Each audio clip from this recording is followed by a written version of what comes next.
সরকারকে সব ধরনের সহযোগিতা করবে সেনাবাহিনী। রয়টার্সকে সেনাপ্রধান জেনারেল ওয়াকারুজ্জামান।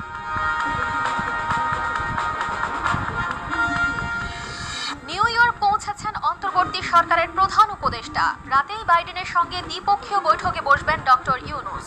আলোচনা হতে পারে সংস্কার ও আঞ্চলিক সহযোগিতার ইস্যুতে। খালেদা জিয়ার বিরুদ্ধে মানহানি মামলা খারিজ, পুলিশের কাজে বাধা, মামলা থেকে গয়েশ্বর রিজভী সহ বিএনপির 102 নেতাকর্মীর অব্যাহতি।